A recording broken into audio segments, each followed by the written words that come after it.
Welcome to another show, the Research to Reps Roundtable. I'm your co-host, Dr. Coach Pat Ivey, and I am so excited. It's been a while since we've recorded a show, and I'm going to start off. Dr. Ted, how are you doing? I'm doing outstanding. Looking forward to another episode. I'm looking forward to it as well. Dr. Rimer, what's up? Trying to stay warm, man. It's cold outside. It is cold, and so It um, is well, frigid. we're gonna warm it up here. So, who do we have as our guest here, Dr. Reimer? This is Cam Josse. We first crossed paths when he was working at Indiana, and now he's down at Auburn. Cam, how you doing today, man? I'm great. I'm excited to be here with you all and been following the work of all you guys for a while. So just to be here is, it's a great opportunity. So I'm just glad I'm here and I can converse with you all and hopefully we have a nice discussion here. Looking forward to it. Would you just jump right in and tell us a little bit about what you're doing right now?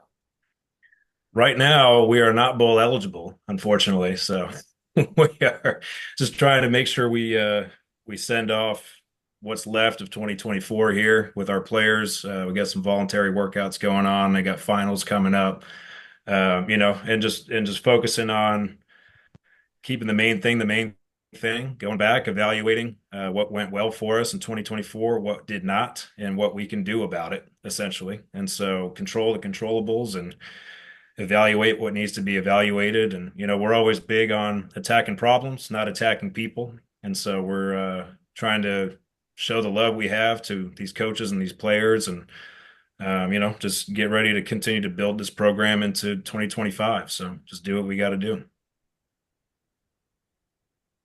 Cam, I want to start off with the question because I've been there before where you don't go to a bowl game. You get close and you don't go and it eats at you.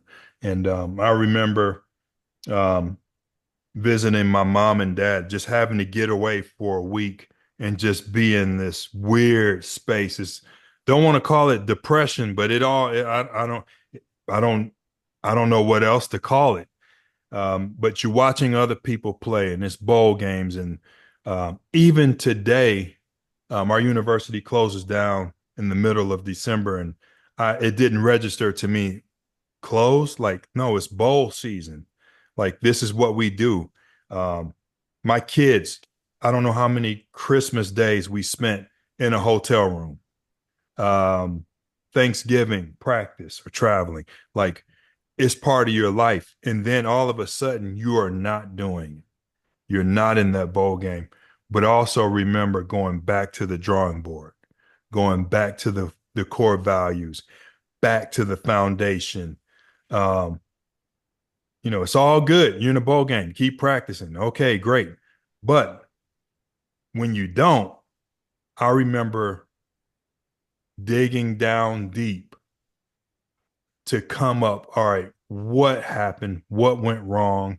What are we going to do? Day one, what's the first thing you're going to say in the off season? Like, give us a little bit of kind of that emptiness that not going to a bowl game creates. Just help our listeners to really understand like what that feeling is and what your thought process moving forward.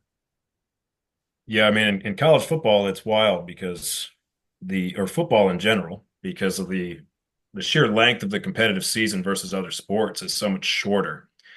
And so you think about how when January 1st, 2024 kicked off, the excitement that we had for that next year and going through all of the winter workouts, all of spring ball, all of the summer, you do all this preparation just for 12 games, you know? And when those 12 games don't fall the way that you had hoped, it's if you don't have an assessment mindset, in my opinion, you will potentially get eaten alive through your own emotions. And because it is, to call it depressing, I don't think is a stretch. I think there's absolutely a sense of that in many ways, because especially now, even with the players getting paid and things like that, now everybody's sort of missing out on a financial opportunity. You're not getting your bowl bonuses. The players aren't continuing to get potentially some NIL based money. to be continuing to compete in sport. And it's a financial hit, which affects your home life and all of that. And so there's a lot of layers to it. But I think for somebody like me, I'm constantly reassessing everything as best I can. And so, I'm in a seat right now where I'm currently not in a director role, but I'm basically the second chair to the director of strength conditioning, which is Dom Satinsky. And so, the conversations now that we get to have are completely centered around, how do we not focus on just the depressive emotion of not being in a bowl game, this woe is me mindset. And I don't think there's anything wrong with just acknowledging our upset emotions surrounding it. But at the same time, if we fall into that too much and we don't start to remove that and think about the problem as the problem, then we might potentially act strictly out of emotion rather than logic, at which point maybe we don't formulate a good enough plan. So we have to see this as an opportunity right now where we have the month of December where we're not playing. That's an extra potentially 3 to 4 weeks for us to make a great plan for at least the start of 2025. And so, yeah, there's a lot of just mixed emotions that go with it. But I think in this field, I mean, if it's everything is short-lived, the highs and the lows, everything is short-lived, and everybody's on to the next thing. Like you go down the street and ask 10 people who won the Super Bowl last year, most people are going to not even be able to tell you, like that's how fast life moves on. And so, if you're not constantly reassessing your situation, reevaluating your situation, in my opinion, you're going to drive yourself crazy in this profession. Yeah, I got a question for you, Cam, and Ernie as well. For some of the listeners that may not have, say, a great background and maybe have heard about, force velocity profiling, explain to the listeners what is force velocity profiling. And then once you do an assessment, how do you incorporate that into an exercise prescription relative to a team setting? That's a great question. And Ernie, feel free to interrupt me or chime in at any given time here from a better scientific standpoint than where I'm at currently. But for me, it's basically we understand the importance of power, whether we're talking about jumping as high as we can or sprinting as fast as we can. And so when I consider a force velocity profile, I just want to know what are the underpinnings of how that power is being generated. And so, one, do I have enough power? Relative power based on my body mass and some of those other aspects of relativity. But once we're talking about magnitude, the next layer to me is now, well, what constitutes that magnitude? And so what is the interplay between my force generating capabilities, my velocity capabilities? And so, am I somebody, if we're talking about sprinting, force velocity and sprinting, am I somebody that really fires out of the cannon, but then I struggle to continue to carry that as the distances get longer? Or on the flip side, am I somebody who doesn't fire out of the cannon super fast, but I now have the opportunity to continue to build, and I can eventually reach a high velocity? Those are two different people, and a lot of it, I think, from where I'm starting to study it is not just looking at it from the literal magnitude standpoint, but also trying to get a better understanding of why it is that person seems to present in that way initially. And then what can we do about it? So not just looking at it from the literal standpoint of developing how do I get the force to go up, the velocity to go up, the power to go up, but considering that person's structure, their architecture, the interplay between just some of their underlying coordinative capabilities, all of these things go into it for me. And so I think at the end of the day, if I could sum it all up, we're chasing power. Like we're just trying to chase higher levels of power, more explosive athletes in general. But to me, the profiling becomes important because now it allows us to understand how to get said person to potentially produce more power. And Ernie, feel free to, I'd love to hear your thoughts on it as well. Yeah, for sure. So, I mean, the classic force velocity profile is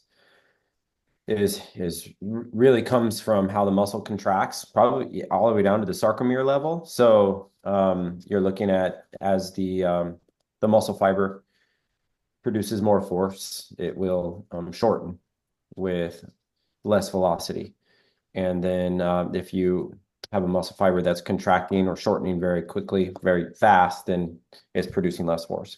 And So that I think that's just a foundation of muscle physiology. And we've started to examine this in different ways with jumping, doing force velocity profiles that I think JB Morin really made that work a little bit more popular with jumping. And there's also been some work with force velocity profiling during sprinting.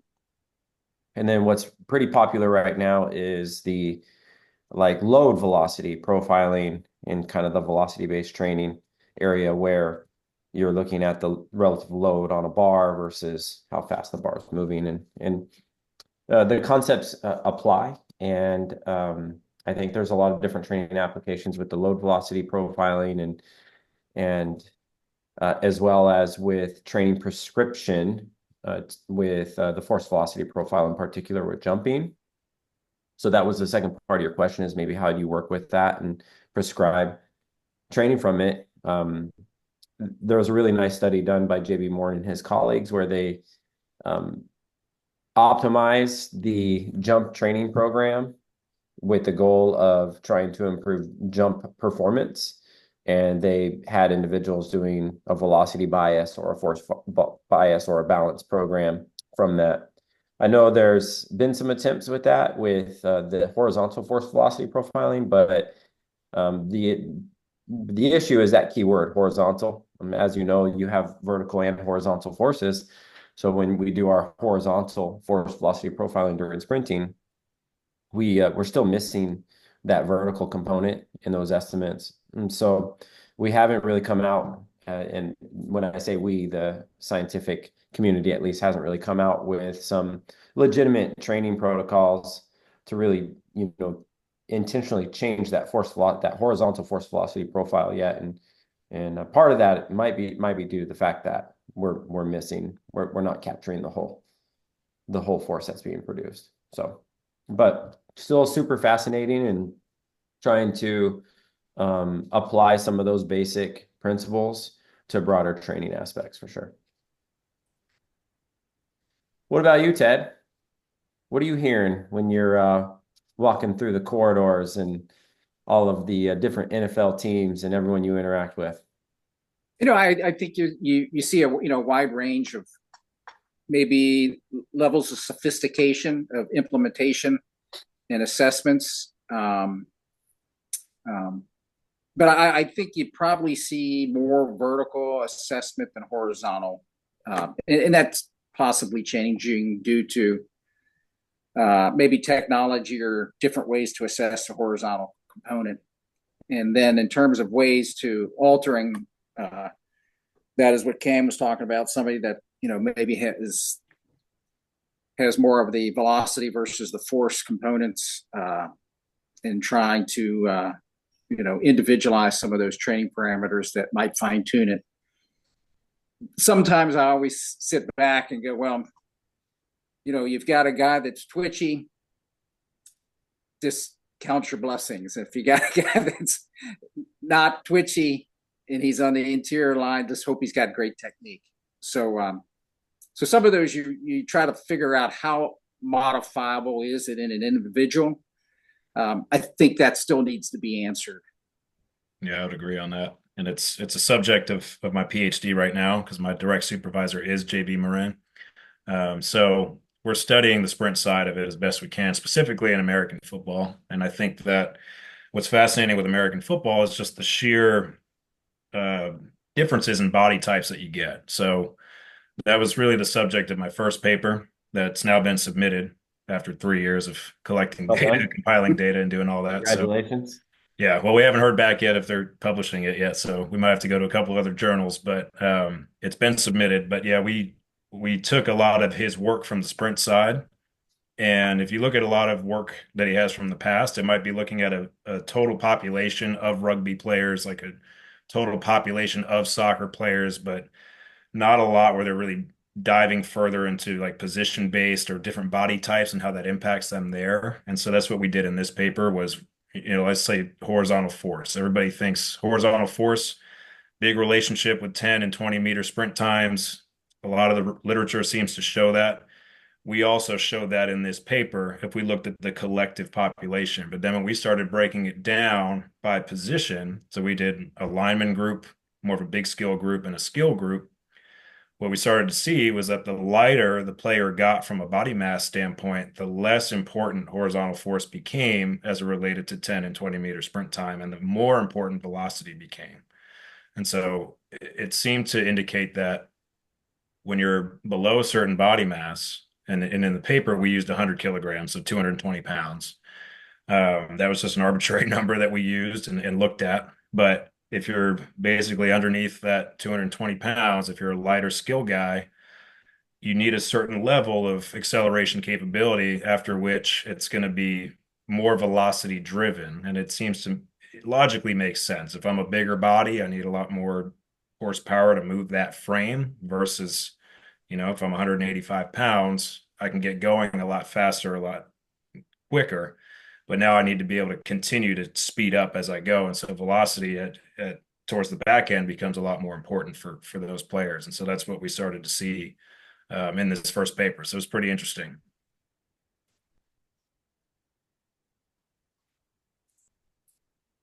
Now if you have, when you're looking at some of those bigs and they say to you, well, I'm only going 10 yards in a game per play. How important is it to, work on that, say the distance from 15 yards to 40 yards? In my opinion, I don't really care how fast a big sprints after 15 yards. Right. But to Ernie's point, where they're trying to look at this optimal profile associated with sprinting, it becomes much harder because if I jump in the air, it's me versus gravity. Like there's sort of this finite thing going on, right? Like I just get straight up, gravity pulls me back down.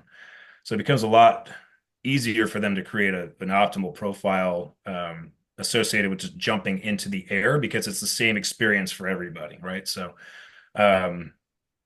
but if I'm talking about sprinting, I could sprint 10 yards, I could sprint 20, I could sprint 30. Like there's different distances associated there. And so the work from JB's colleagues like Piero Samazino, who had the great paper on the optimal profile for sprinting, he showed that the optimal profile is variable. So it's going to change based on what distance I'm discussing. And so if I'm talking about 10 yards and I'm an offensive lineman or defensive lineman, then my optimal profile is going to be heavily force driven. I mean, it's super force driven at that point because I'm only covering 10 yards. And so my rate of acceleration in such a small space, like the horizontal force metric is really indicative of my rate of acceleration. So it needs to be super, super high. And the newtons per kilogram type of concept where like my force relative to my body mass needs to be super, super high. Where if I'm talking about a 40-yard distance, now we can start to see how it becomes a lot more velocity driven. So it really depends on the distance that you're talking about as well. So exactly to your point, do we need to train an offensive lineman like a track and field sprinter? It makes no sense to me based on the technical, tactical demands of what's being asked in the game. And also just, their underlying capabilities. It's just you're chasing something that doesn't really make sense for that population where, can we shade a little bit closer to like a sprint training program for a wide receiver or a defensive back potentially, but it's just about like what is the distance we realistically need to cover with these players in terms of operating as fast as they possibly can, and how do we optimize that, and so that's a factor in it, is my relative power capability and the distance at which I need to cover. Now, if we looked at, let's just say you take a 20-yard distance and you take your skills, and within that 20-yard distance, they have to have, let's just say, 2 change of directions, which isn't really unheard of in a given play. How much will that, what would you expect to change, or your suggestions in terms of, training for that scenario? I think now you're adding variables. So it's, yes, because now there's no way you're going to potentially reach the same level of speed at the 20-yard mark as you would if you were completely unimpeded or completely linear. So I don't have a great answer for you. Maybe Ernie can chime in or Dr. Pat, but it's yeah. I mean, now you're talking about adding variables and how you train for some of the chaotic elements of the game as well. Now, when you were a running back, did you, how did you specifically train for the demands of your position? I didn't train well at all when I was a player. In terms of optimal capabilities, no, I had some good strength training foundation, but all this other stuff I learned about on the field, yeah, I was winging it. I was throwing stuff at the wall and seeing what stuck. So, yeah, there's probably a lot that I would do different if I could go back in time for sure.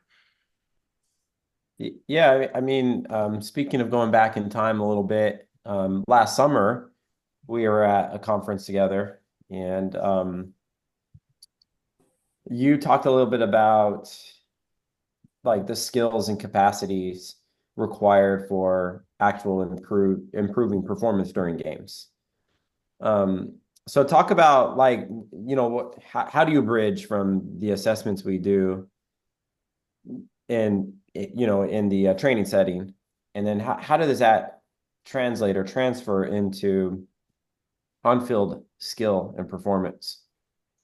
Yeah, it's a great question, and it's something I'm always trying to think about. So as I study complex systems and complexity in general, there's so many elements that are intertwining and interconnected with everything that we do. And so for me, when I think about some of the models that we use, so like the model I presented at that seminar was from Dr. Fergus Connolly, who I wrote a book with him and called The Process. And it was really just compiling his work and putting it on paper. So that was a really cool experience for me to get all of his work and put it together and get it published. But, he's got this four coactive model where he talks about the physical, the psychological, the technical, and the tactical. And we're all familiar with that, some form of that model in one way or another.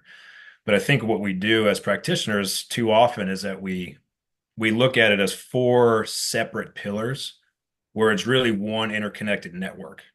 And so there's almost nothing I do physically that doesn't also intertwine with what I do mentally, what I do technically, or my understanding of the game. Like people watch players move in the game setting. There's almost nothing a player does in the game from a movement standpoint that's not directly tied to their tactical aims or their tactical awareness, or something is telling them to move from a sensory motor standpoint, from a psychomotor standpoint. Their emotions might be involved in it from a mental psychological standpoint. So for me, it's just trying to see things where they rightly fit. And so if I become potentially over obsessive with my domain, which I'm a strength conditioning coach, and so my domain is the physical domain or like the physical dimension. And so if I'm over obsessed with the physical domain, thinking that that is everything, then I run the risk of over intervening, at which point now I'm potentially causing a butterfly effect. Again, another principle of complexity where I might be throwing the whole system off, even though it's well intended. Potentially at this point now, I'm negatively impacting the entire system through over intervening. So I think that this idea of complexity of trying to understand everything, I had an interview one time with a big team. I won't say who, but I think one of the reasons I didn't get the job was because I was asked basically how I see the importance of my role as a strength and conditioning coach, and I basically responded by saying I think it's hugely important simply because it's not that important. And so, like, really, what I was trying to drive home was just like, if I think I'm too important, I'm going to over intervene, essentially. Whereas I need to understand that all of the physical assessments or anything that would fall into that domain, if we think about just a four coactive model, if we just, all models are wrong, some are useful, but if we think of that as a model that we use, then that's one quadrant of that model. So we're talking about 25% of what goes into team game performance. And so if I'm thinking that that's like everything, it's like, dude, it's a quarter of it. There's this whole psychological side, this tactical piece. And so I think that putting things in context is always going to be a goal of mine. And so if I'm making suggestions, right? Like I called you over the summer, Ernie, talking about some sports science stuff, and I wanted to know, um, definitively, what's the threshold at which I should intervene? Because if I'm just using something like smallest worthwhile change and I'm flagging that as red all the time, I'm going to have red lights going off all over the place from a sports science standpoint. So now I'm over intervening. I'm telling coach he needs to back off when he really doesn't need to, or whatever it is, right? So to me, it's all about context and understanding things as they really are, while also acknowledging that I'm never going to really fully understand what the hell's going on, because it's ultimately too complex for us to process as humans. But yeah, that lens of complexity to me is something I'm always thinking about. Where do I intervene? The responsibility that I have of dosing, literally a training dose, right? You talk about giving somebody a dose of something, and how is this, what's the other side of that, where you now have a dose response relationship, and how do I balance that as best I can while accounting for some of these other variables? And so I think that the communication piece, like we talked about over the summer, Ernie, and just everything you presented on about making sure the right people are doing the right thing, and like a return to play process, for example, and who's most qualified to lead this particular leg of that process, and just trying to help optimize that. I mean, that I'm all for all that stuff. So, So sorry, yeah, it's the got back, long-winded. to piggyback off that, I got a question for Pat. So when we look at that system Cam's describing, and if you had an athlete that the one, maybe let's just say it was their technical skills were sort of off, how did you discuss that with Coach Pinkle? Hmm. You know, with him and his staff, they had been together for a very long time, so it was a very tight knit group. So you have to learn how to communicate in the language that they understood. So I had to learn a different language, and it was one that was very rooted in player development, and which was good because there's a lot of crossover between what we do. I knew that player development was he was a numbers and data driven person. So that paired well with me, and what I wanted to be able to do, and how I thought I could help. I think um, the one thing I did notice with him is he was fairly conservative, but he would always adapt and adjust before it was ever too late. So I did have that faith that he would always make that adjustment. Now, bringing new ideas, um, fortunately, I had Dr. Brian Mann on staff. And anytime I had a question or a challenge, we had plenty of data. So he was able to um, find answers. And I thought that helped us a lot, because I was able to say, Coach, we've researched it. Here's what we believe. Here's where I think we can find some positive results. If you trust me with this, we can start slow or we can jump into it. And most of the time, he was on board with it. But I had to have the right people, like you just talked about. I had to have the right people in the right places and asking the right questions ahead of time and anticipating which questions he was going to be asking me. He's a Hall of Fame coach at two different universities. There aren't too many of those. The winningest coach at two different Division I universities. There aren't too many of those. So I had to realize that, yeah, I know some things, and yeah, we're pretty smart down here in the weight room, and we've got a few degrees and everything.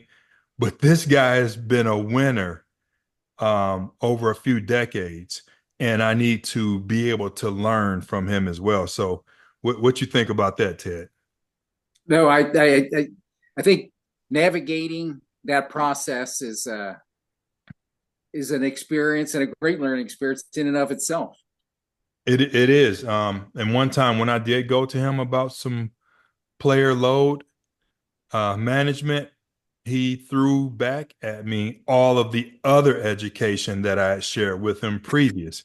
Like, so what you're telling me is they should be investing more in their recovery. It's like they should be eating better. They should be hydrating better. They should be using those recovery pumps and massage. And he went through the whole list. I was like, wow, yes, that's what I'm saying. So I never brought up player load again, because he had he had been too well educated on the entire process, and he retained that information.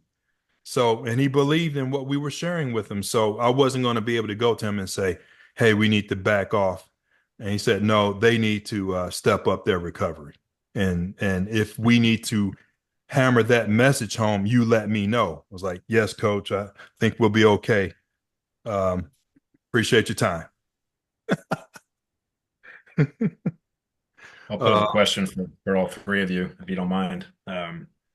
Just thinking about from a sports science standpoint, do you all feel that there is potentially that there is a problem of a lot of different places potentially over intervening or trying to be too involved rather than just providing a sense of measurement as opposed to potentially like an ego driven mindset of like, well, I'm in this chair, let me abuse this chair kind of thing, or what is it that you all see from the sports science standpoint sort of across the nation or the world? Or I'm just curious. I want to I hear probably think Matt or there's Ted on more. this. Go ahead, Ernie. No, I want to hear from you all on this. I think there's probably more over intervention right now.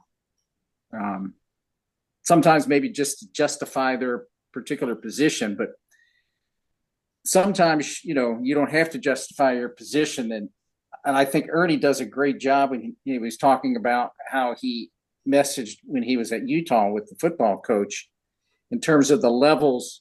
All right, level one, if you suspect there's an issue with the player, he's not bugging the head coach with that. So there was like a stepwise approach to that, and that's not over intervening. I think that's an intervention process that's been thought out of that in a logical fashion. But explain that a little bit more, Ernie, how that process was.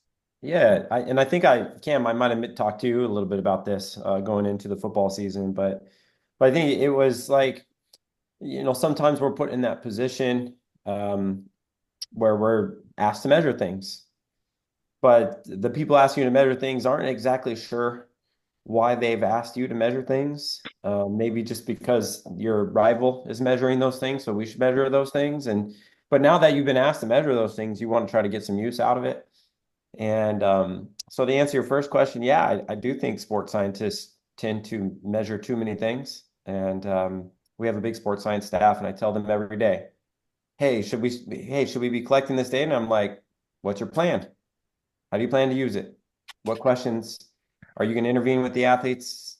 Are you going to answer questions from it? They're like, well, I'm not sure. Like, yeah, hold off. Spend your time doing something else.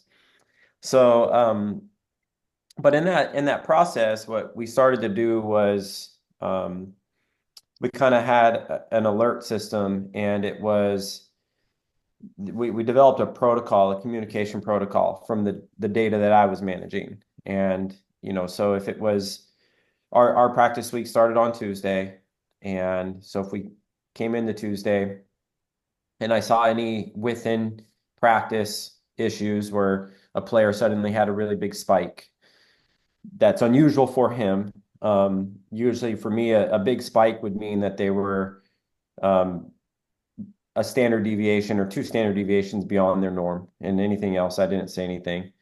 So if that was the case, then I would alert the athletic trainers, the strength and conditioning coach, the dietitian, especially because dietitian's probably about to have dinner with the players, and just let them know, hey, so-and-so really gassed it, like make sure they get some extra carbs at dinner tonight type of thing, So that was our approach. And then once we got to Wednesday, that was day 2, then we looked at kind of like a 2-day model. And now at the end of that, we've done 2 practices. We're finishing 72 hours of before practice. And at that point, I would look at their cumulative load across 2 days. And if that was greater than any 2 consecutive days they experienced in 30 days, then it's unusual for them.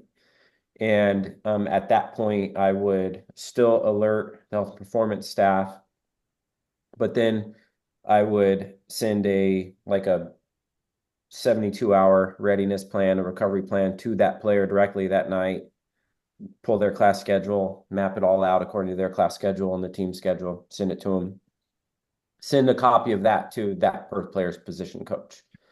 So the position coach at least knows, hey, there's a thing, we're handling it. If you want to handle on the field, you can too. And then if it was an issue that revolved around like an entire position group, then it was more of a touch bases with give the position coach a call and just say, hey, what's going on?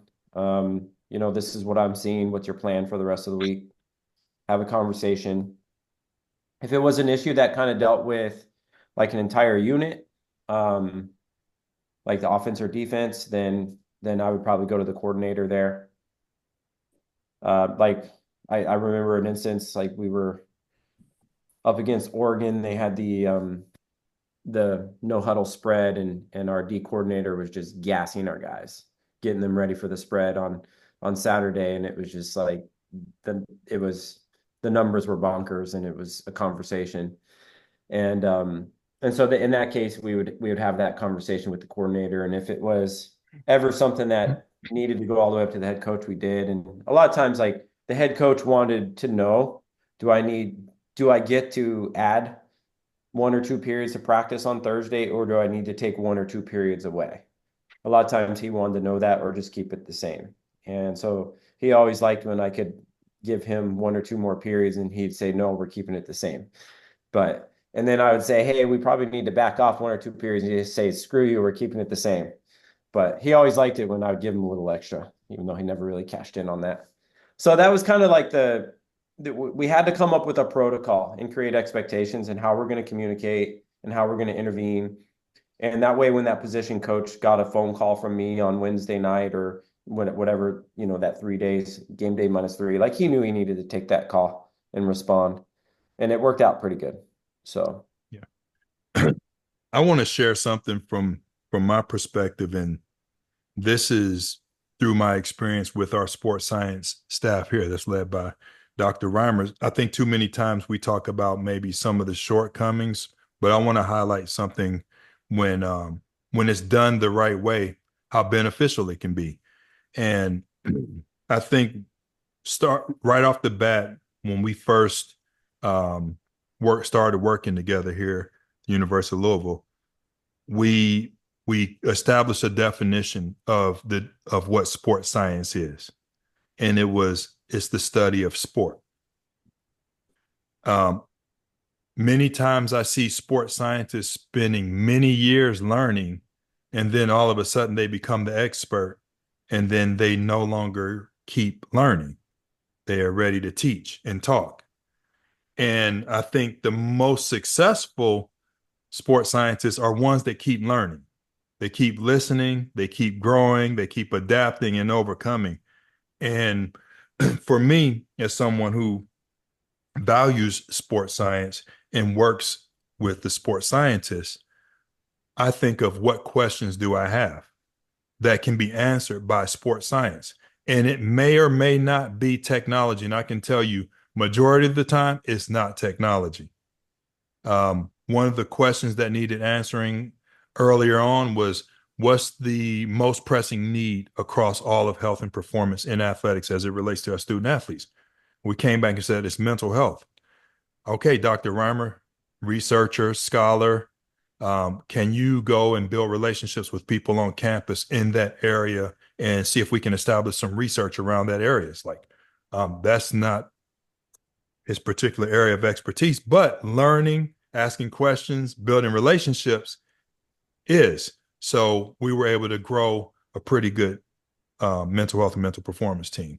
One of the most recent questions I've asked, I said, we've got a challenge in collegiate athletics today. We got transfer portal, we have NIL, and revenue generation and expenses and seem to be a challenge. Can you think of anything that we can bring to the table through your area that can help us in that? And so immediately I got 4 or 5 proposals. And being able to share those ideas brings value to sports science. And it's like, this was done through sports science. You mean catapult? No. Force plates? No. Velocity-based training? No.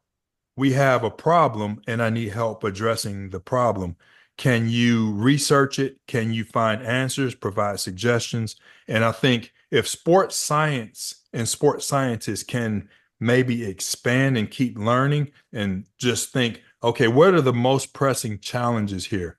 I want to provide this force plate data, but that might not be the most pressing issue for my football staff.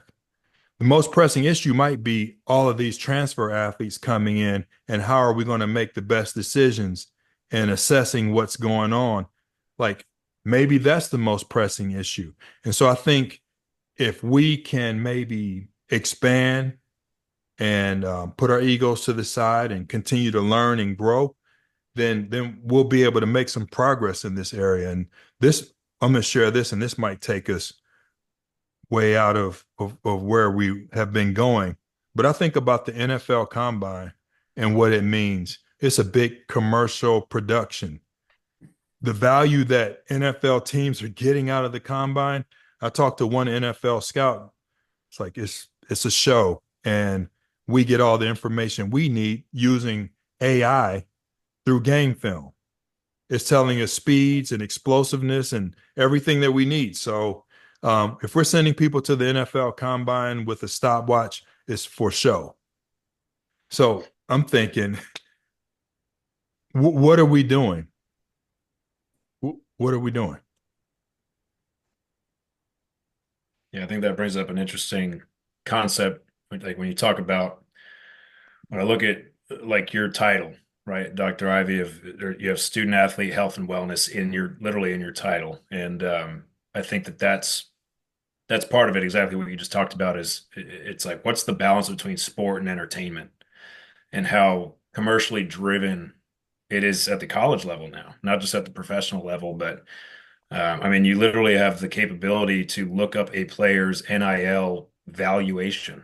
It's just like it's crazy. I mean, one player can look up the guy sitting next to him and how much he's valued in terms of dollars, and versus himself. And so that's something else I'm always thinking about now is as the landscape changes. And you brought up the NFL, where I find myself reaching out to more people in the NFL setting versus other college people, because I just see it going that way, where I'm like, how are you guys helping players from a mental standpoint and all of that? How are you getting them to adapt to, this college kid suddenly becomes very rich, because now it's happening even earlier. You're talking about 18 years old instead of, or even earlier versus your 22, 23-year-old. And so, what are the steps you guys are taking to help ensure that his health and wellness are accounted for as he transitions into being a very wealthy, very high level athlete? And, I think it's just everything is shifting downward toward the college level now. And so I think that, at least in my opinion, from what I'm seeing, is that if we're not learning at least a little bit from that pro setting, we might fall behind at the college level. I don't know if you guys agree with that or have any comments in that regard. I think that's probably smart. It's closer to an NFL model than it is the traditional college model now.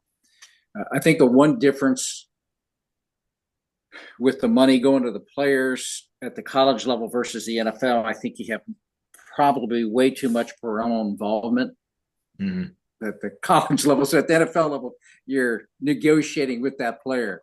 The college level teams, you're negotiating with the parents, and that can be a problem. Well, I see that as another layer of psychological health for these guys. Yeah. Like, how do you get them the proper support from a psychological standpoint to, just where do they set boundaries? Like, where do they, how do they determine if they need to set boundaries? Just have their own wellness in mind, while also acknowledging the fact that they have families that, they want to help and things like that. So it's to me right now, this is one of the most fascinating psychological experiments maybe ever in sport, is what's happening in college football right now, or college sports in general.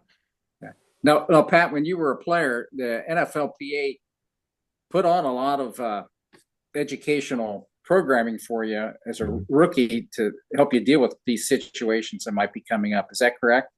Yeah, it was. And really good programming. They brought in credible people. They spent a lot of money bringing in people that you would respect.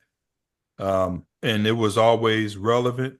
I think that's something we have tried to do, but I mean, when you are in college, you're working with 500 to 1,000 athletes, depending on what school you're at, anywhere from 16 sports to 36 sports. And you're trying to do programming across the board. And now obviously we're seeing where football is moving towards that professional model probably faster than any other sport. Men's basketball is probably right there as well. But the professionals in this space, where's our education? Where's the information for that we need to be able to adapt and adjust to what's going on? Are we reading it on Twitter? Waiting on an email to come through and figure out how to make this happen? A good friend of mine who coached in a national championship game a few years ago, I went to visit him and I said, tell me about when NIL first started. He said, our athletes are teaching us. Oh, okay. So you as someone who has a family, you have a salary, you have insurance, you have benefits, you have investments. Athletes are teaching you and the staff about NIL. Like this is a problem. I think going back to when you were a player and they were providing some of those structured education programs, that was a time when the cycle was fairly predictable. Yep. For the player, the player life cycle. Mm-hmm. And now, with constant evolution and change, it's a challenge to systemize that type of education in the collegiate setting when everyone is competing for the athlete's time as it is.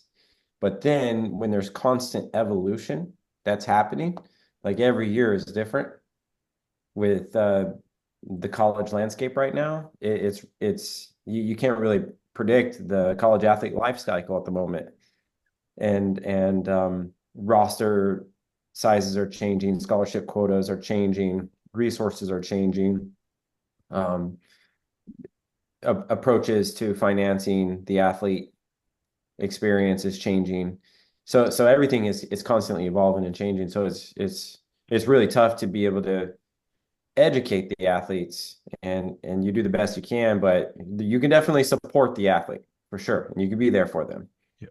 Cam, I got a question for you based kind of coming back around to how we started. And as the transfer portal opens up here very soon, signing day just happened, and you have a new crop of athletes coming in, and we're talking about assessments and possibly testing and knowing where these athletes have been. And you used to know if someone came from a certain school, probably what their background is and the foundation that they have as far as training. I don't know how, as an athletic performance professional and coach, sports scientist, I don't know how today you decide where you start, and then how you progress athletes. We used to talk about long-term athletic development plan. Like, is that a thing anymore? Or I'm going to stop there because you probably can. That's probably another podcast.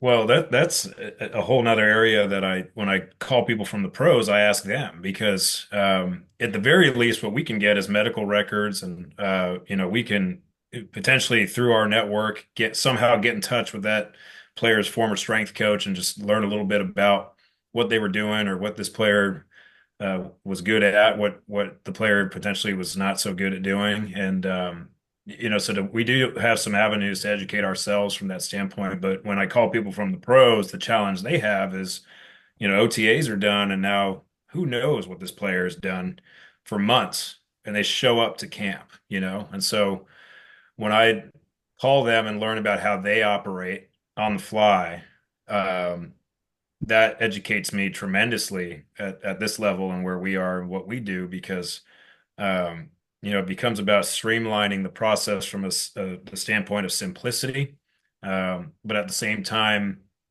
focusing on the essentials. And so to me, that's why I call people like Ernie or I call Dr. Ted or whoever and just try to better understand some of the science behind things of like, okay, what is it that we really need to hit on? Like everybody talks about um, for example, you get a question from a player's parent in a recruiting visit where they're like, "Do you guys do cortisol testing and blood?" We just need them to sleep.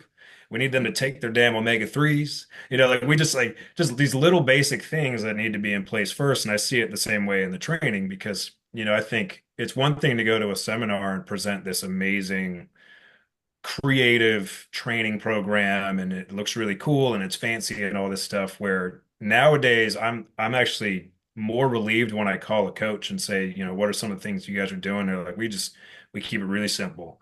We just want to make sure we do stuff really, really well, keep them safe, load them where we need to, back off where we need to. Here are the things we're chasing. In some respect, we're all chasing some form of strength, power, speed, endurance, and mobility and keeping the player healthy and all of that stuff. So to me, it's going to be going forward. The practitioners who seem to be the best at understanding dose response relationships, adaptation rates, all of these different factors and how they interact. I think that those are going to be the most successful people going forward because the way that I see it is very much in agreement with what you said of the sheer time you have to develop the player is falling by the wayside. When I was on a call um, with a coach right before I got on this call with you guys, and I said, "How many players do you have at this point that have been with you for at least 3 years?" And he's like, "Maybe two." So I mean, it's just the reality of what's going on. So you might get a player for 2 years, maybe three. And so, yeah, the long-term development approach, I do think, is falling by the wayside. Instead, it's going to be about more of this agile, chaotic sort of prescription where I got to be able to figure it out on the fly, but still stick to a set of heuristics or rules of thumb that are rooted in actual science and research. And I think that's where, Dr. Ted, your newsletter is tremendous because now you can start to pick up the common denominators of science where it's like, okay, do I need to like really focus on this like one like thigh angular velocity and go all in depth and all this stuff with speed, or is it just like just this metric for speed? This is my KPI for this, like keep it a little bit simpler and find easy ways to assess things.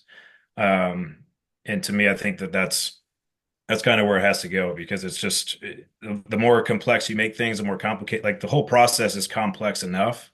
So can I simplify the way that I act on a daily basis before I try to make my life more complicated than it needs to be, for not just for how it is for me personally, but then for the athlete, because ultimately, I'm there to educate them and I convey messages to them. And so I have a responsibility with the certain messages I deliver, the certain training that I prescribe. And so I'm always thinking of it from those vantage points.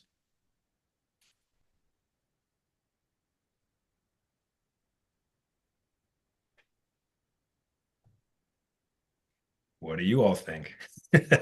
We probably have time for maybe one more, and then we'll probably get close to wrapping it up. So, yeah, what do you all think? I would just jump in on long-term athletic development. So I would maybe offer that from my perspective, long-term athletic development is the entire sports life, the sport career lifespan from the first time a kid picks up a football, or even before they ever picked up a football, till they're playing the game, and now they're trying to play the game for a living, and then what does life look like after that? That's how I have always seen long-term athlete development, and having come from working with an Olympic organization where we're watching kids who are really, really small become Olympians when they're adults. So from that perspective, I feel like just our role in the long-term athlete development journey changes because we don't have as much time in their journey anymore. And so I think that like a lot of the models, like the group training models, and you bring the whole squad together, and a lot of that, like I suspect that some of that's going to change because like in the NFL or in other pro sports or elite sports, like you're not bringing everyone in rah rah rah, having everyone do kind of similar stuff and beat the drum. You kind of you have this dialogue with the athlete, and hey, tell me about your history. What are your needs? What are your goals? What do you need from me? And then you deliver that. Like you deliver it. And so now that athletes are in college are going to have a lot more leverage than they have had in the past. I sense that it's going to move a little bit more toward like it's actually going to help us evolve in a good way as practitioners because now it's like we talk about individualization of training and everything. You want that athlete to stick around. You don't want them to transfer. You want them to keep helping us win ball games. You better give that athlete what they need, and you better get to know what that athlete needs, and that athlete is going to be a part of that conversation when maybe sometimes they haven't always been. So I think it's going to actually make us as performance professionals better than we ever have been for those of us who are willing to adapt. I agree. Yeah, I think one of the conversations that I think a lot of coaches need help with is to talk to the player that really was probably over recruited. He gets to the school and you can't play at this level. And to say it in a delicate fashion that you might be better off playing at a lower level. And, you're crushing this kid's ego for, a minute, but at some point they need a truth sayer. And I don't know the right strategies to to tell that athlete and their parents that, a better decision would be get more time on film, actually get playing time at a lower level, because it's just not going to happen at, maybe in the SEC, you might be better off playing in another conference. Are you finding that, Cam? Oh, absolutely. Yeah. Absolutely. Yeah. We'll get walk-ons here that just want to be a part of all this, where they gave up a scholarship to come here and they've got no chance of playing here, and especially if they start to do this 105-man roster limit going forward. A lot of these guys coming out of high school, they got to really consider, where they're going to have an opportunity to, as Nick Saban always says, create value for themselves. And so, if you're good enough to eventually get there, but you're not there yet, there's no harm in going to an FCS school or a group of 5 school and building yourself there. And you start balling out by your junior year, you're good enough to come play at Auburn, But if you come here and you walk on, you get scout team reps only. I was thinking about scout team the other day about how those guys basically never play football for real, ever. If they stick around and they're just like a walk-on scout team guy, he might get live reps in spring ball, and that's it. Like you don't get live reps outside of maybe like a couple fall camp scrimmages. It's like you never actually play football for 3 to 4 years. And so you're better off going somewhere where you can actually play, create value for yourself, have game footage, not practice footage, but game footage. And to me, I think that that's something that it just needs to be better communicated at the bottom level on the way up, for sure. Well, as we wind this up, Cam, we always, finish up with a question to our guest and recommending some books, some reading materials for our listeners. And it doesn't necessarily have to be, related to the field, but stuff that would make you a better professional, so to speak. Yeah. So it'd be shameful to plug my own book, so I'm not going to do that. But for me, I think really it's about, I think we have a responsibility as coaches at this point we always talk about being leaders of men, young men in the college setting, or leaders of men at the NFL setting. And I think that that's something that's said, but it's not taken to heart enough for me. And so I think that there's a tremendous responsibility in considering yourself to be a leader of anybody. It's like parenthood or anything like that. I mean, it's a tremendous responsibility. And so for me, I try to look to books that teach me how to lead, And so if it's something as simple as Extreme Ownership by Jocko Willink, I mean, that's the messages in that book, as trendy as Jocko is now, and he's all over the place. People have t-shirts and things like just the messages in that book. It's just the amount of humility you need to have as a leader if you follow those principles is tremendous. And so to coincide with that would be something like Team of Teams by General Stanley McChrystal. It's another military-based book on how to lead teams, how to empower teams. I like the book Getting to Yes, which is a book about negotiation and just finding shared common principles between two parties and getting them to cooperate, And so all of this is involved in fostering team cooperation. And to me, that's like the ultimate form of leadership. And so another book that really changed my life is Robert Sapolsky's Behave, because it just gives you this underlying scientific biological explanation for a lot of human behavior and why perhaps humans do certain things. And it for me, it helped me develop empathy by reading that book and realizing that sometimes there are unconscious factors that play into why somebody behaves in a certain way. And it might not necessarily be their fault, so to speak, because there are potentially some other factors at play that I'm unaware of. And so those are four that I think have been really powerful for me in my journey thus far. Four very good ones. Well, Cam, future doctor, I get to be the fourth doctor at some point. at some point is going to happen. We wish you continued success and want to say thank you for joining us on this podcast and want you all to have a great evening. Thanks, Cam. Thanks, Cam. Thank you all for having me. It was a really good time. I learned a lot. So thank you so much.